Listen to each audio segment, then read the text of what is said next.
The silence in our family's dining room was deafening. The crystal chandelier cast shadows across their faces as they stared at the small black USB drive I'd placed on the mahogany table. My brother Marcus shifted uncomfortably in his Italian leather chair, the same chair he'd bragged about buying with his successful investments. I'm James Anderson, 32, and until tonight I was the family's designated failure, the quiet one. The responsible one who just couldn't catch a break. At least that's what they thought. Don't be dramatic, James, my mother said, reaching for her wine glass. Your brother needs a fresh start. After everything he's accomplished, he deserves your support.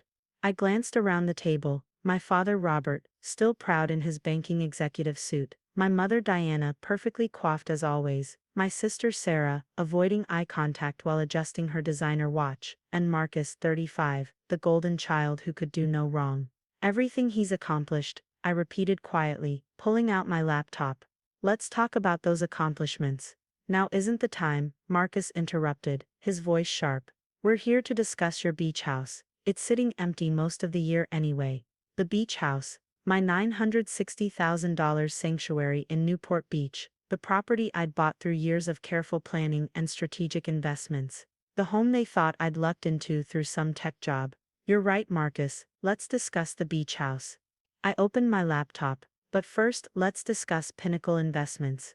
The color drained from Marcus's face. Dad's fork clattered against his plate. What about Pinnacle? Sarah asked, suddenly interested. Interesting question. I connected my laptop to the dining room's wall-mounted screen. 3 years ago, Marcus convinced 50 of Dad's highest-value banking clients to invest in his revolutionary investment firm. Promised them guaranteed returns of 25% annually, which he delivered. Mom interjected proudly. Did he? I pulled up the first spreadsheet. These are the actual transaction records from Pinnacle Investments. Notice anything strange about the payment patterns? Dad leaned forward, his banking experience kicking in. These are circular payments, I finished. Classic Ponzi scheme structure. Taking money from new investors to pay the earlier ones, while skimming millions off the top. That's ridiculous. Marcus snarled, but his hands were shaking. Is it? I clicked to the next document. Here's your personal account records. 5 million transferred to offshore accounts in the Cayman Islands. Another 3 million converted to cryptocurrency. All while telling your investors their money was going into stable blue-chip stocks. The room erupted in chaos. Mom was crying, Dad was demanding explanations, and Sarah was frantically texting, probably warning her husband, who'd invested heavily in Pinnacle. You've been investigating me. Marcus stood up, his chair scraping against the hardwood floor. What gives you the right? I stayed calm, remembering the day 3 years ago when I'd first suspected something was wrong. I'd been working as a forensic financial analyst, my boring tech job as they called it, when I'd noticed the patterns in Marcus's company structure. I gave myself the right when you started destroying lives, I replied. Mr. Thompson, remember him? Dad's friend for 30 years. He invested his entire retirement fund with you. He's working as a night security guard now at 68. Dad's face crumpled. Harold Thompson. And the Wilsons. And the Patels. And 27 other families who trusted the Anderson name. I pulled up more documents. All their money gone. Well, not gone. Just sitting in Marcus's hidden accounts while he plays the successful entrepreneur. It's more complicated than that. Marcus protested, but his voice was weak. Is it? Like how you complicated things for Mrs. Chen when she asked about her investment last month. I played the recording of Marcus threatening an elderly widow who demanded her money back. Mom's wine glass slipped from her fingers, shattering on the floor. Nobody moved to clean it up. The SEC has everything, I continued. They're announcing the investigation tomorrow morning. But I wanted you to hear it from me first, especially since you're so concerned about my beach house. James' dad's voice was barely a whisper. How long have you known? Long enough to document everything. Long enough to help the FBI trace every transaction. Long enough to make sure all the victims will get their money back. From those offshore accounts you thought were untraceable, Marcus. Sarah finally spoke up. Thomas invested $200,000 with Pinnacle last year.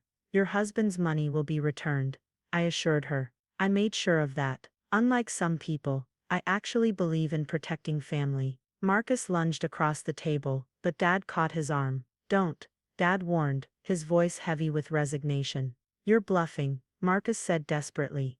You couldn't have accessed those accounts. The encryption was good. I nodded. But not good enough. Did you really think I was just a low-level tech worker? I've been heading the FBI's Financial Crimes Cyber Division for the past 5 years. More silence. More shocked faces. That's impossible, Mom whispered. You live in that tiny apartment. I lived where I needed to for the investigation. I corrected her. The beach house was necessary too, to track certain transactions through the Newport area. Everything I've done for the past 3 years has been building this case. I stood up, gathering my things. The FBI will be here in about an hour. I suggest you all cooperate fully. Dad, your bank will be cleared of involvement. I've documented that you had no knowledge of Marcus's schemes. Sarah, like I said, Thomas's investment will be returned. James, wait. Mom called as I headed for the door. We're family. We can fix this. I turned back one last time. Family comes first, right? That's what you always said. Funny how that only applied when you wanted something from me. Please, Marcus tried one last time. I'll return everything. We can make this right. It's already right, I replied. The victims will get justice. The truth will come out. And my beach house, it's being donated to a nonprofit that helps elderly fraud victims rebuild their lives. I think Mrs. Thompson will enjoy using it for their support group meetings. I left them there, surrounded by their shattered illusions and broken family bonds. As I drove away, my phone buzzed with a message from the FBI team. In position. Moving in 45 minutes. I turned off my phone. They didn't need me for this part. My work was done. The next morning, as I sat in my real home, a modest but comfortable house in a quiet neighborhood, I watched the news break about Pinnacle Investments. Marcus's face flashed across the screen as reporters detailed the scheme's collapse. My name wasn't mentioned. I'd made sure of that. My actual boss at the FBI, Director Sullivan, called to congratulate me. Hell of a case, Anderson. Taking down your own brother. That couldn't have been easy. Family should hold each other accountable, I replied. That's what coming first really means. As I hung up, I looked at the framed photo on my wall. The only family picture I kept. It was from 20 years ago, before Marcus's greed, before the family dynamics twisted into something toxic. Sometimes I wondered if that family had ever been real, or if I'd just wanted to believe in it so badly that I'd missed the signs. My phone buzzed again, a message from Mrs. Thompson. Thank you for everything. Harold finally slept through the night. That was worth more than any beach house. That was what family should mean. Looking out my window at the quiet street, I thought about legacy. Not the kind Marcus had chased, built on lies and stolen dreams, but the kind that comes from standing up for what's right, even when it costs you everything you thought you wanted. The beach house keys sat on my counter, ready to be handed over to the nonprofit. Beside them lay the acceptance letter for my next assignment, leading a new task force on family-based financial crimes. Life has a sense of irony sometimes. My sister Sarah texted, "Can we talk? Really talk? Maybe some family bonds could be rebuilt. The honest ones, the ones based on truth rather than expectations and appearances. Those were worth saving, but for now I had work to do. Other families to protect. Other Marcuses to stop. Because sometimes protecting family means protecting everyone else from them." The morning after Marcus's arrest, I woke up to 47 missed calls and over 100 text messages. Most were from family members I hadn't heard from in years, suddenly interested in reconnecting. Funny how a front-page fraud scandal changes people's priorities. I scrolled through them while making coffee in my kitchen. The news headlines were everywhere. Pinnacle Investments CEO arrested in $50 million fraud scheme. Prominent banker's son faces 30 years for massive Ponzi operation. Anderson family empire crumbles, a legacy of lies. My secure work phone buzzed. Director Sullivan again. "Anderson, we need you in the office. Your father's here." I nearly dropped my coffee. Dad came to the FBI. Voluntarily. Says he has information about other schemes. You might want to handle this one personally. 20 minutes later, I walked into interview room 3.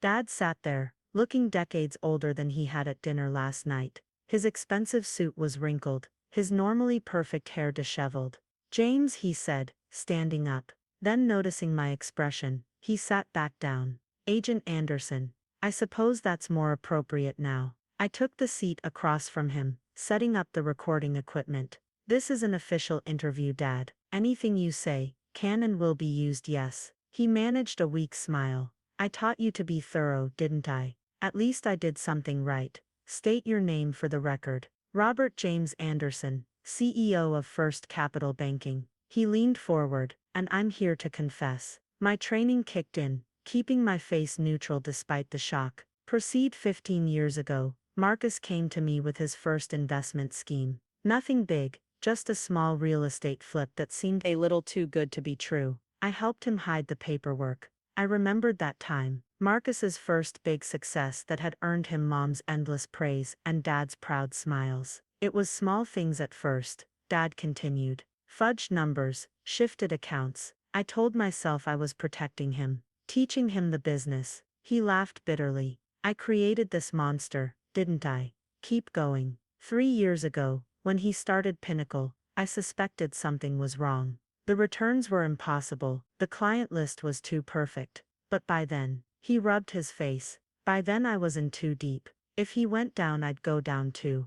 So you chose to let him keep stealing. I chose wrong. Dad pulled out a USB drive, similar to mine from last night. This has everything. Every transaction I helped hide. Every client I steered his way. Every regulation I helped him bypass. I stared at the drive. You understand what this means? It means I'm going to prison. Dad's voice was steady now. As I should. But it also means those families might get more of their money back. The hidden accounts I helped set up. There's another 30 million there. Just then my phone buzzed. A text from Sarah. Dad told me everything. I'm at Mom's. You need to come. Now. We're not finished here, I told Dad, standing up. I know. He looked straight at me for the first time. I'm proud of you, James. Not for bringing us down, though God knows we deserved it. I'm proud because you became a better man than I ever was. I left him with the investigation team and drove to my childhood home. The grand house looked different now, less imposing, more like a facade hiding ugly truths. Sarah met me at the door, her eyes red. Mom's in the study. You need to see this. I found Mom surrounded by papers, her perfect appearance completely undone. When she saw me, she didn't speak, just handed me a letter. It was from Marcus, dated 2 years ago. Mom, James is investigating me. I've seen him around my office. He knows something. We need to discredit him before he ruins everything. Maybe another mental health episodes like in college. Love, Marcus. You faked my breakdown in college. The pieces suddenly fit. The mysterious calls to my professors. The concerned family interventions. The therapy sessions where everyone insisted I was paranoid. I thought I was protecting him, Mom whispered. He said you were jealous, that you couldn't handle his success. I believed him because it was easier than admitting what he really was. Sarah spoke up from the doorway. Tell him the rest, Mom. Mom pulled out more letters. Years of correspondence between her and Marcus, documenting their systematic campaign to undermine me. Every time I'd gotten close to discovering something, they'd interfered. The job offer in Seattle that fell through. I asked, though I already knew. Marcus called them, Sarah answered. Told them you were unstable. Mom provided the fake medical records. I should have felt angry, but all I felt was tired. Why are you showing me this now? Because it's time for truth, Mom said. All of it. Your father's not the only one going to prison, James. I helped Marcus launder money through my charity foundation. Sarah's husband, Thomas. He wasn't just an investor. He was helping Marcus recruit victims. Sarah started crying. I didn't know at first. When I found out, Thomas threatened to take the kids if I told anyone. But now everything falls apart. I finished. Not everything. Mom stood up, straightening her shoulders. You're still standing, the only honest one among us. So I'm giving you this. She handed me another file. Inside was the deed to the family estate, transfer papers, account details, everything I own, she explained. Use it to help make things right. It won't fix what we did to you, but maybe it can help fix what we did to others. I looked at these broken people, who had once been my proud, perfect family. You know I have to turn all of this over to the FBI. We know, Sarah nodded. It's time we all paid for our choices. My phone buzzed again. Director Sullivan. Anderson, it's bigger than we thought. We need you to head the expanded investigation. Multiple banks involved. I looked at Mom and Sarah. I have to go. We know that too, Mom said quietly. Do what you have to do. What you always tried to do. The right thing. As I drove to the office, I thought about family legacies. Mom's charity foundation, Dad's banking empire, Marcus's investment firm, all built on lies. But maybe, just maybe, something true could rise from the ashes. My team was waiting when I arrived. Sir, my deputy said, you should know, this could lead back to some major political figures. It's not just your family anymore. I nodded, putting on my FBI jacket. Then let's get to work. Everyone deserves to know the truth, no matter who it hurts. The investigation was just beginning. But at least now, for the first time in years, I could face it without looking over my shoulder for family shadows. Sometimes the biggest frauds aren't the ones you can track through bank accounts. Sometimes they're the lies we tell ourselves about the people we love. 3 weeks after my family's collapse, I stood in front of the First Capital Bank building, watching another wave of arrests. The investigation had expanded beyond my family, revealing a network of fraud that stretched across multiple financial institutions. My phone buzzed with a text from Mrs. Thompson, Channel 7 News. Now, I pulled up the live stream on my phone. Marcus was giving his first interview from prison, dressed in an orange jumpsuit instead of his usual designer suits. I was manipulated, he was saying, tears in his eyes. My younger brother, an FBI agent, set me up. He was always jealous. I shut it off. Same old Marcus, still trying to spin stories. Director Sullivan approached, holding a thick file. Your brother's interview is causing waves, but we've got bigger problems. Look at this. Inside the file were documents linking Thomas, my brother-in-law, to 3 other investment firms running similar schemes. The victim count had jumped from 50 to over 300. How's Sarah handling it? Sullivan asked. She's cooperating. Turned over everything she knew about Thomas's operations. She's with the kids at her friend's place. And your parents? I thought about Dad sitting in his holding cell, methodically documenting every fraudulent transaction he'd ever overseen. Mom, under house arrest, working with prosecutors to unravel her charity foundation's money laundering operation. They're facing reality, I answered. Finally. My team had set up command center in what used to be Marcus's executive office at Pinnacle Investments. The irony wasn't lost on me as I walked through the glass doors, past the empty desks where his employees had once helped him steal millions. Agent Martinez, my lead investigator, met me with fresh coffee. Boss, you need to see this. We found something in your mother's foundation records. She pulled up a spreadsheet on the massive screen. At first glance, it looked like normal charitable donations, but then I saw the pattern. These organizations, I pointed to a recurring list. They're all shell companies. Martinez finished. Set up by Thomas. But here's the kicker, they're linked to 3 state senators and a federal judge. My phone rang. Sarah, James. Thomas just called from jail. He's threatening to reveal everything about everyone unless we help him. He says he has proof of judicial bribes, political payoffs. Let him, I replied. That's exactly what we need. The next few hours were a blur of activity. Search warrants, arrests, more evidence flooding in. Thomas, trying to save himself, had unwittingly given us the key to unraveling a corruption network that went far beyond our family. At sunset, I took a break, driving to the beach house, now being converted into the victim support center. Mrs. Thompson was there, helping set up chairs for their first support group meeting. James, she hugged me tight. Or should I say Agent Anderson? Just James is fine. I looked around the space. How's it coming along? It's healing, she smiled. Not just the place, the people. Having somewhere to share their stories, to know they're not alone, it matters. A familiar voice came from behind me. It really does. I turned to find Sarah, looking tired but determined. The kids are with Mom's sister, she said before I could ask. I came to help. If that's okay. Mrs. Thompson answered before I could. Of course it's okay. Everyone here has a story of trust betrayed, but we're all learning to rebuild. Sarah joined the volunteers setting up the space, while I stepped out onto the deck. The ocean stretched endless and dark, reminiscent of all the secrets we'd uncovered. And all those still hidden. My secure phone buzzed, a message from Dad's attorney. He's ready to testify about the judicial bribes, all of them.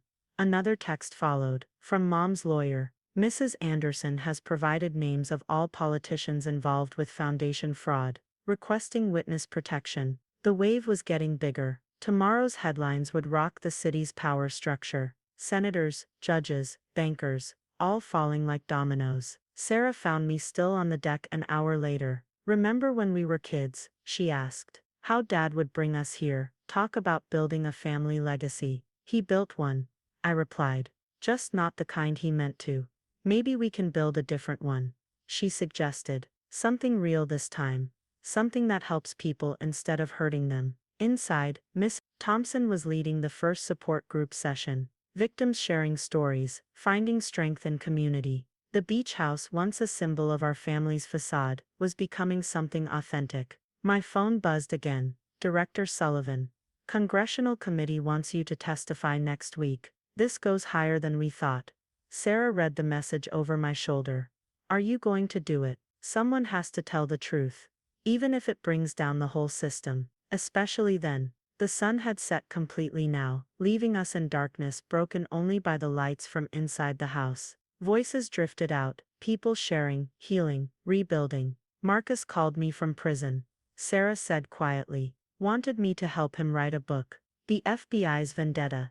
How my brother destroyed our family." I couldn't help but laugh. "What did you tell him?"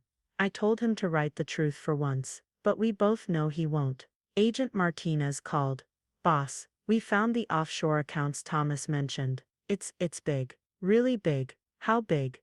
"Billions. Connected to major political campaigns, international banks." I looked at Sarah.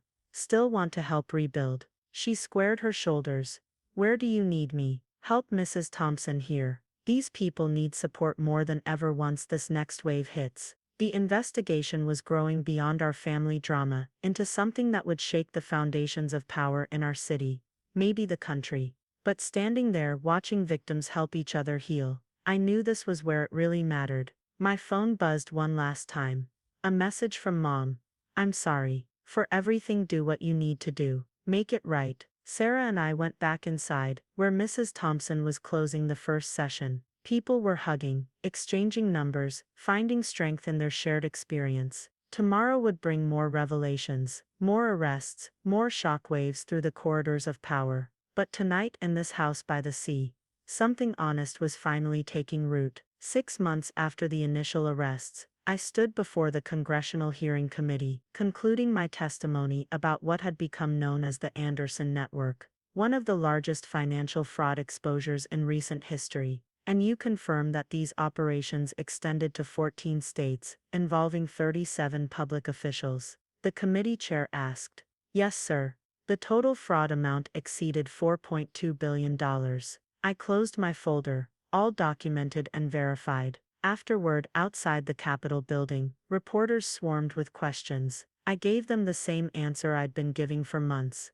The investigation speaks for itself. My phone buzzed, a text from Sarah, with a photo of the Beach House Support Center. They were hosting their 100th session today. The picture showed Mrs. Thompson cutting a ribbon for their new financial education wing, funded by the recovered assets from Mom's foundation. Speaking of Mom, she'd received her sentence last week, 8 years, reduced for cooperation. Dad got 12. Marcus was serving 25, still maintaining his innocence, despite the mountains of evidence. Thomas had turned state's witness, earning a reduced sentence while exposing the political corruption network. I drove straight from D.C. to the beach house. The sunset painted the ocean golden, just like those evenings years ago, when our family had seemed perfect on the surface. Sarah met me at the door, looking more like herself than she had in years. "Saw you on TV," she said, hugging me. "You did good." Inside, the support center was buzzing with activity. Former victims had become counselors, helping new arrivals navigate the aftermath of financial fraud. Mrs. Thompson had developed a program specifically for families torn apart by financial crimes. "Agent Anderson," she called out, waving me over. "Perfect timing. Would you share your perspective with the group?" I looked at the faces in the circle. People rebuilding their lives, finding strength in truth rather than facades. What would you like to know? An elderly man spoke up. How do you move forward? When the people who hurt you were family. I thought about the last 6 months, the investigations, the revelations, the painful truths. You build something new. I said, something honest. Sarah joined the circle, adding, and you remember that family isn't just about blood, it's about trust. My phone buzzed one last time. Director Sullivan, it's official. You're being promoted to head the new Financial Crimes Family Task Force. The Anderson Network case is changing how we fight corruption. Looking around the room, I realized that sometimes the biggest victories come from complete defeats. Our family name now stood for something different, a warning about corruption. Yes, but also a story about redemption through truth. Mrs. Thompson announced they were expanding the support center to 3 more locations along the coast. Thanks to the recovered funds, she explained, we can help more families heal. As the session ended, Sarah and I walked on the beach. Mom asked if you'll visit. She said quietly. Eventually I replied, when I'm ready. And Marcus, he made his choice. He's still making it. The waves crash steadily, eternal and unchanging, unlike the human dramas that played out before them. 6 months ago, this beach house had been a symbol of our family's lies. Now it was a beacon of truth and recovery. What happens next? Sarah asked. I thought about the new task force, the expanding support network, the ongoing ripples of change our family's collapse had triggered. We keep building, I said, something real this time. As we walked back to the support center, I saw Miss Thompson posting a new sign. Welcome to the Anderson Center for Financial Fraud Recovery, where truth heals. Sometimes I realized, the best legacy comes from admitting your worst mistakes. And sometimes, family isn't what you're born into. It's what you choose to build from the ashes of what burns down. The sun set on another day of truth-telling and healing, as the waves kept their eternal rhythm, washing away the old and making way for the new. The end.